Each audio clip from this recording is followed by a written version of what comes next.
It's time to get in the mood with a Philips Living Colour Micro Mood Light.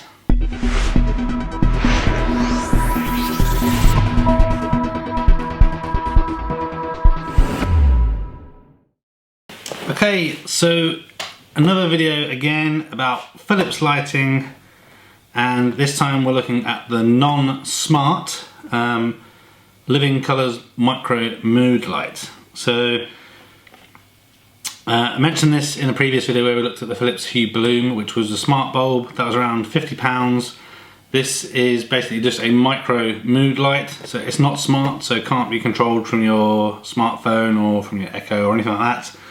This is just standalone and it costs around £18. So again, still not sure on this whole ambient lighting thing, but again, got the opportunity to look at one of these. So let's take a little look and see how it works, what it does. Okay, here it is. That's pretty small. Okay. So again, you can get these in white or black. It's got a flat kind of base, so it's angled up, again for hitting walls or furniture, wherever you're going to do it. Power cable right at the back there, so that kind of sits, I guess, just where you'd expect it at the bottom. This bar across the top is the colour range that you can choose from, so I don't think it has as much colour variety as the other hues with the 64 million colours or whatever it is, or 16 million colours. This one is just 64 colours, so again, just 64 colours. I'm sure you can find the colour that you're interested in from that range. This has an output of 50 lumens, so again, not super bright, but it's ambient lighting. It's not designed to kind of replace other things. It's not battery powered, so you have to have the cord in, you have to have power. So let's give it a go and get it plugged in, see what it looks like. In the box, some manual stuff. Yeah, manual. And the power cable.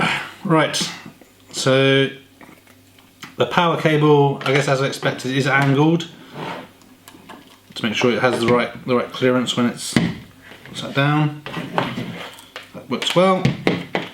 So let's untangle this, plug it in, and then have a look, see how it works, what it looks like. Okay, it's on. By default, turn on, it looks like it's a reddish colour. Okay, so if you press, there's a... Oh, that's interesting. The on-off button is just here in the purple segment lighting, but if you hit anywhere, so I just hit the green, it automatically just turns on to the colour selected. So yellow, orangey red colour.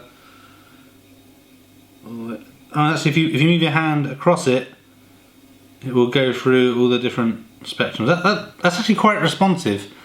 I'm not sure how well the colours come up on the camera, but okay. What I'm interested in, I guess, if we set it to green, if you remember, it was red by default when it turned on.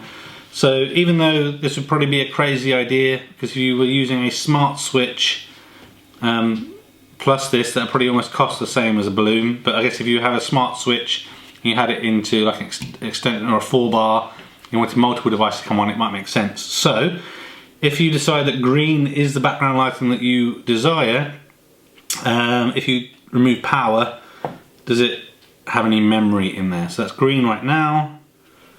Leave it for a couple of seconds just to make sure it's lost any power. Then connect it up again. Okay, it's green again. So that, I don't know how long that lasts. That's unexpected. I did expect it to not resume colour. I assumed it was going to go to a different colour. So let's just change that to purple. We're disconnected for a little bit longer whilst we just talk about kind of how this compares. So I think, again, I'm still not sure about the whole ambient lighting thing. I have seen it in other people's channels and other people's houses. It does look cool. I think it makes more sense to go for something like this as opposed to the smart device, because I guess I'm just wondering, again, need is a strong word, but what is the rationale for needing the ability to do the color changing in ambient lighting, right? So if you're lighting up the top of a kitchen unit or the tree or wherever it may be, what is the value of being able to control that remotely? I guess the value is obviously if it's on top of your kitchen unit, you don't want to keep on getting on step ladder to change it. But I guess the argument is it worth, you can either have 3 of these that you do manually or 1 that you do through your smart control device. Not sure, but it's nice. It's lightweight. It feels, obviously it feels plastic as it is, but it feels pretty rugged. It feels like it's going to last you, which is good. So I think right now, I mean, I think I'm pretty well obviously run it alongside the Bloom and see how it compares. But this kind of makes more sense to me from a price perspective. So would I buy more of these for £18?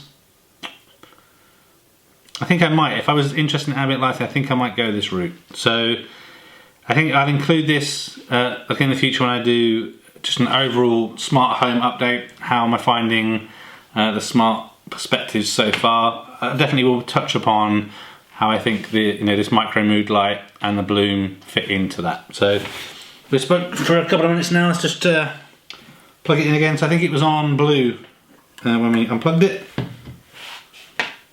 Great. That's impressive. So I'll provide an update in a different video. I will try leaving this for a prolonged period of time. So let's say, for example, if you had this in a living room environment and you don't use it for a 24-hour period, I wonder how long that memory works. Is it a battery inside that's storing the memory, or is somehow the selector making some locational awareness of where it is, and that's how the storage of what colour it was on happens. So yeah, I think I'm definitely more impressed with this than I was with the Bloom for the price. This kind of makes more sense to me. So I think right now, without further living with it, if ambient lighting is what you want, then I think go for one of these Living Colours micro mood lights as opposed to the Philips Bloom that we covered in a different video. Let me just again compare. Okay, so the difference is this is 50 lumens in terms of brightness, and the Bloom was 120. So obviously not as bright, but again, this is supposed to be for ambient lighting. This isn't supposed to be, a sacrifice for other lights. I do the same thing as did before. I will light up this lovely tree behind me using green, and we can see what that looks like both with the lighting on here and the lighting off, and then we will wrap it up. Okay, so there we have it. It's a different time of the day as well, which probably doesn't help, but there's no, the sun isn't shining or anything, so that shouldn't have too much impact. So you can see some light colouring, and we'll switch to lights off, and then we'll wrap up.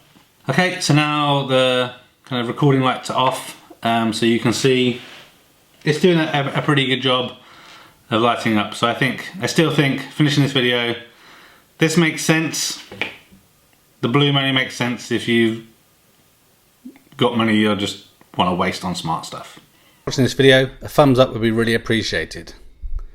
If you're interested in other geek type videos, please consider subscribing to Spectrum Geeks. Why not also follow us on Facebook, Instagram and Twitter. And before you leave, why don't you check out one of these other videos that may be of interest. Thanks again for watching.